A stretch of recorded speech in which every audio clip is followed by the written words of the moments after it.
घरी म बसेको त्यसै हो र भन त्यसै हो र तिम्रो घरको वरिपरि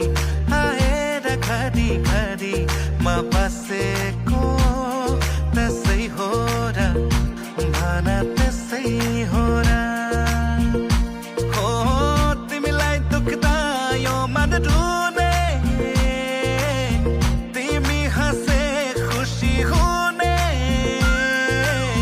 यस्तो किन भइरहेछ थाहा छैन र यो माया